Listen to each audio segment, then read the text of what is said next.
Bonjour à tous et bienvenue dans ce cours d'introduction à Docker.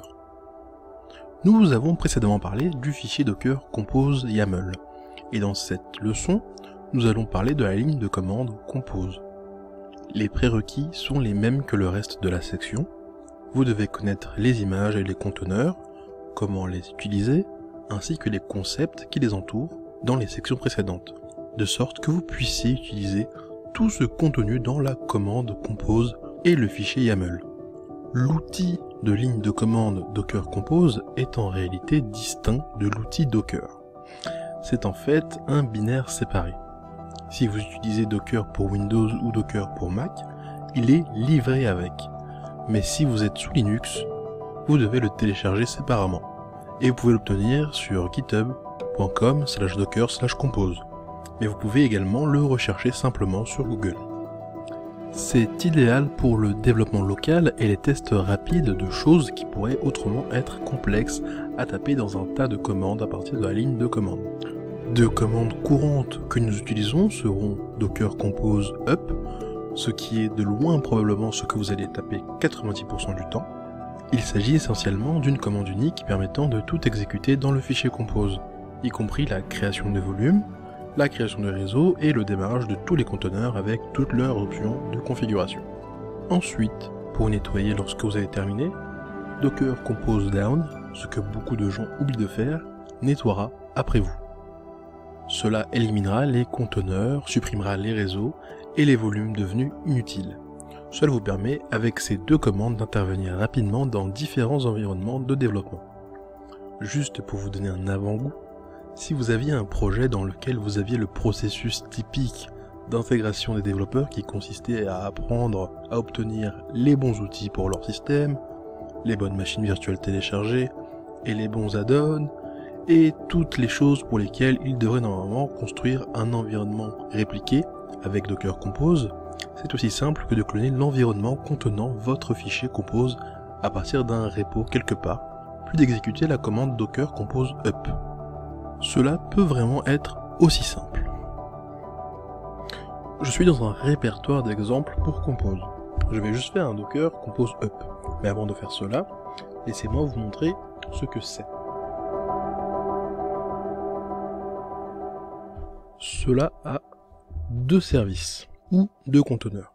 Et le premier est un serveur Nginx, qui est configuré comme un proxy dans ce cas. Et il va être à l'écoute sur mon port 80. Sur ma machine locale.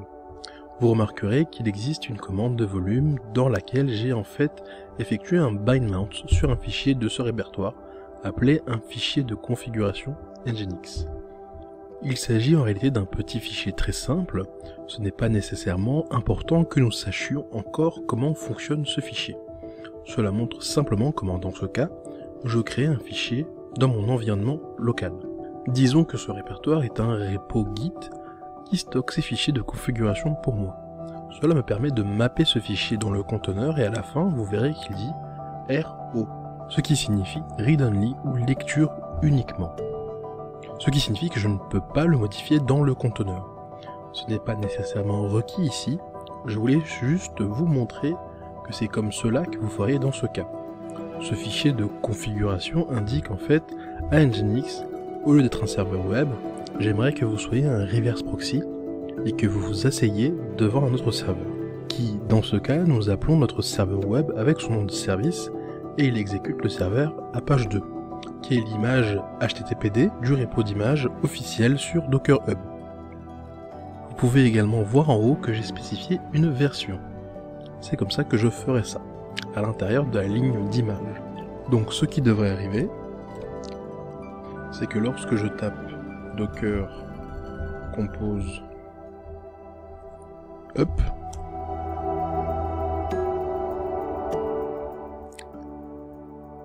il doit démarrer les deux conteneurs. Il convient de créer un réseau privé pour les deux. Il va bind mount automatiquement ce fichier. Cela va ouvrir le port et il va commencer à décharger les logs sur mon écran.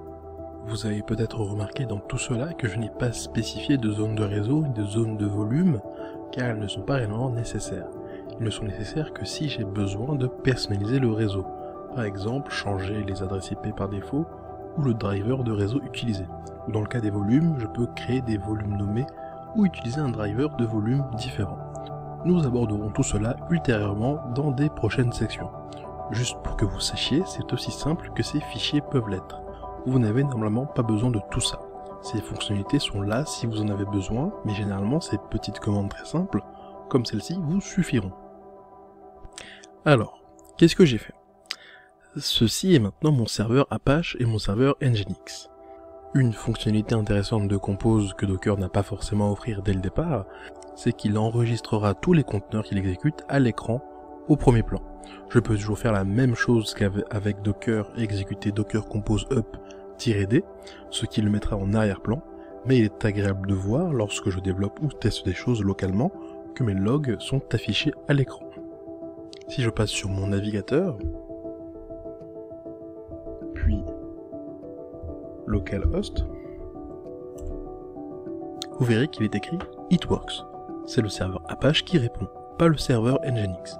Le trafic passe actuellement par le reverse proxy Nginx. Cela répète le trafic sur le serveur Apache. Le serveur Apache répond avec son fichier HTML de base par défaut, car nous n'avons rien changé. Ensuite, le Nginx me le répète. Il s'agit donc de votre serveur web de base, de la configuration du proxy web. Vous pouvez dire que le trafic les a tous les deux touchés. Si je clique sur rafraîchir plusieurs fois, vous verrez le trafic apparaître. Je pourrais en fait l'exécuter à nouveau avec l'option D pour l'exécuter en arrière-plan.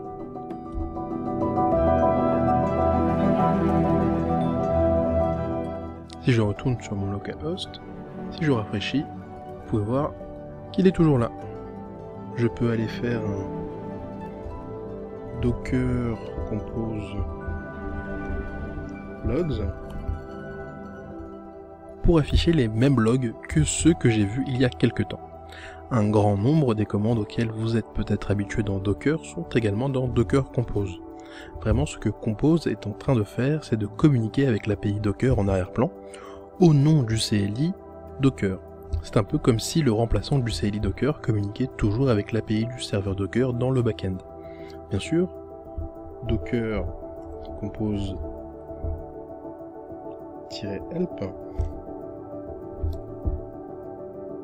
me montre toutes les commandes que je peux exécuter.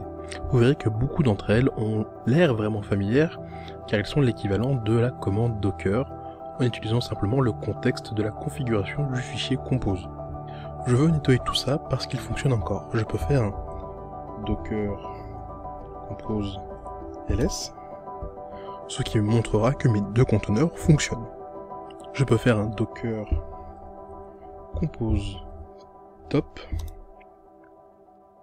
pour lister tous les services qui sont exécutés dans un format agréable. Enfin, je peux faire un Docker Compose down pour arrêter et nettoyer mes fichiers que je viens de lancer. Vous verrez que cela me dit ce qui se passe là-bas. Tout est nettoyé. Ceci est un simple avant-goût. Nous utiliserons beaucoup Docker Compose tout au long de ce cours pour le développement local et les tests. Nous continuerons ensuite à utiliser les fichiers Docker Compose au fur et à mesure de la transition vers les problèmes de production liés au déploiement d'environnements complexes avec un simple fichier YAML. C'est tout pour cette vidéo, mais je vous dis à bientôt pour la prochaine.